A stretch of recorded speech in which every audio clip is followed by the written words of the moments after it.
মকৰা জাল গুচাই গুচাই আপুনিও ভাগৰি পৰিছে নেকি? আজি চানডে, গতিকে ঘৰ চাফাই লগতে স্কিন কেয়াৰ, হেয়াৰ কেয়াৰ এইবোৰ চানডে কৰা হয়। আৰু আপোনালোকৰ লগতো মই এটা এনেকুৱা টিপছ লৈ আহিছোঁ, যিসকলৰ নেকি ঘৰত সঘনাই মকৰাৰ জাল হয় বা মকৰাই জাল বান্ধে আৰু কৰ্মব্যস্ততাৰ বাবে সদায় পৰিষ্কাৰ কৰাটো সম্ভৱো নহয়, গতিকে আপোনালোকে এই পদ্ধতি দুটা যদি অৱলম্বন কৰে, আপোনালোকৰ ঘৰৰ মকৰা জালৰ সমস্যাৰ পৰা আপোনালোকে একেবাৰে পৰিত্ৰাণ পাব। একেবাৰে সহজ বস্তু, ঘৰতে থকা বস্তু, মাত্ৰ আপোনালোকে স্প্ৰে কৰি দিলে হ'ল। ৰাতিপুৱাৰ সময়ত ধৰি লওক অফিচত যদি যায় বা ধৰি লওক যি কৰ্মত ওলাই যায়, আপোনালোকে যোৱাৰ আগত খুব সুন্দৰকৈ স্প্ৰে কৰিব বা ৰাতি সন্ধিয়া আহি পেলাইও স্প্ৰে কৰিব পাৰে। তেতিয়া আপোনালোকৰ ঘৰত মকৰা জালৰ সমস্যাটো একেবাৰে নোহোৱা হ'ব। ময়ো প্ৰায়ে তেনেকৈ স্প্ৰে কৰি থাকোঁ আৰু মকৰা জাল তেনেকৈ মোৰ ঘৰত নহয় বা নাবান্ধে। তথাপিও মাজে মাজে অকণমান পৰিষ্কাৰ কৰি দিয়া হয় ঝাৰু পাতেৰে ওপৰে ওপৰে। পলম নকৰি আপোনালোকক বস্তুখিনি মই চিনাকি কৰাই দিওঁ। যদিহে আপোনালোকৰ ঘৰতো বহুত মকৰাই জাল বান্ধে, তাৰ বাবে আপোনালোকে স্প্ৰে বটল এটা ল'ব। স্প্ৰে বটলটো লৈ তাত আপোনালোকে খোৱা কৰ্পূৰ, যিটো আপোনাৰ লাড্ডু বনাবলৈও ব্যৱহাৰ কৰোঁ আমি, কৰ্পূৰটো নিশ্চয় জানিব আপোনালোকে, পূজাৰ সামগ্ৰী পোৱা দোকানত ক'লে কিনিবলৈ পাব। সেই কৰ্পূৰ আপোনালোকে আনিব। মই আপোনালোকক দেখুৱাই দিওঁ, ৰ'ব। খোৱা কৰ্পূৰটো মই দেখুৱাই দিছোঁ, চাব আপোনালোকে। এয়া এনেকৈ পেকেটৰ নিচিনাকৈও পাব আৰু খুব সুন্দৰকৈ এনেকৈ খানকৈও থাকে। কিন্তু কাপোৰত থোৱা নেফথেলিন বলৰ কথা কোৱা নাই দেই, মই কৰ্পূৰৰ কথাহে কৈছোঁ, যিটো খোৱা কৰ্পূৰ লাড্ডু বনাবলৈ ব্যৱহাৰ কৰা হয়। বৰ বেছি দামো নহয়। এনেকৈ 2-3খনমান আপোনালোকে খোৱা কৰ্পূৰ ভাঙি দিব, মানে এনেকৈ মোহাৰি দিলে ধুনীয়াকৈ গুৰি হৈ যায়। তেনেকৈ স্প্ৰে বটলটোত ধৰি লওক 1 বটল মানে পানী ল'লে, তাত খোৱা কৰ্পূৰ আপোনালোকে 4-5খনমান ধুনীয়াকৈ মোহাৰি গুৰি কৰি দি পেলাই লৰাই দিব।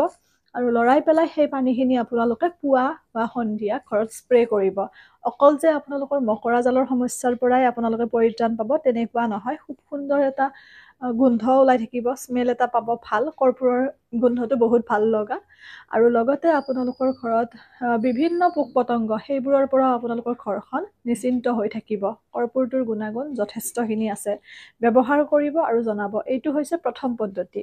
কোনো কথা নাই, ৱালত কোনো ধৰণৰ দাগ নালাগে কালাৰ কৰা থাকিলেও, কাৰণ যিহেতুকে কৰ্পূৰটো আমাৰ কোনো কালাৰ নাই আৰু পানীটো পানীয়ে শুকুৱাই যাব। গতিকে তেনেকৈ আপোনালোকে ভৰাই পেলাই স্প্ৰে কৰিব আৰু এই পানীটোৰে আপোনালোকে ঘৰো মচিব পাৰে। ঘৰ মচিলেও আপোনালোকৰ তেতিয়া পোক পতংগ বা বিভিন্ন সাপ, বেং, ভেকুলী এইবোৰ বস্তু আপোনালোকৰ ঘৰখনত প্ৰৱেশ নকৰে। লগতে এটা হোৱাইট এনাৰ্জি হয়, মানে কৰ্পূৰটো বহুত বেছি ভাল হয়, মানে এটা পজিটিভ ভাইবছ ৰাখে ঘৰখনত। ভাল কথা। আৰু ধূনা জ্বলাওঁতেও আপোনালোকে 2-3খন কৰ্পূৰ যদি দি দিয়ে, তেতিয়াও বহুত ভাল ঘৰখনৰ কাৰণে। সেইটো হৈছে এষ্ট্ৰলজিৰ এটা বিষয়, পিছত কেতিয়াবা ক'ম। এতিয়া আহিছোঁ দ্বিতীয় পদ্ধতিটো আপোনালোকক জনাবলৈ। দ্বিতীয় পদ্ধতিটোৰ বাবে আপোনালোকক লাগিব, এইটো একেবাৰে সৰু বস্তু। 1 বটল পানী ল'ব স্প্ৰে বটলটোত, তাত আপোনালোকে চাৰ্ফ, যিটো আমি ডিটাৰজেণ্ট ব্যৱহাৰ কৰোঁ কাপোৰ ধুবলৈ, আমি চাৰ্ফ ব্যৱহাৰ কৰোঁ। আপোনালোকে যি ব্যৱহাৰ কৰে সেয়াই ল'ব। অকণমান আধা চামুচতকৈও কম চাৰ্ফ ল'ব পানীৰ বটলটোত। লগতে তাত আপোনালোকে 4-5টামান লং ধুনীয়াকৈ গুৰি কৰি দিব। যিটো আমাৰ লং ইলাচি আছে, ইলাচিটো নালাগে, লং 4-5টামান গুৰি কৰি দিব। লগতে যিটো ডিটাৰজেণ্ট চাৰ্ফ আধা চামুচতকৈও অকণমান দিব। 1 বটল স্প্ৰে বটলত, মানে স্প্ৰে বটলটোত দি পেলাই ধুনীয়াকৈ এনেকৈ জোকাৰি দিব। মোৰ আচলতে সেইটোৱে আছে এইটো বটলত।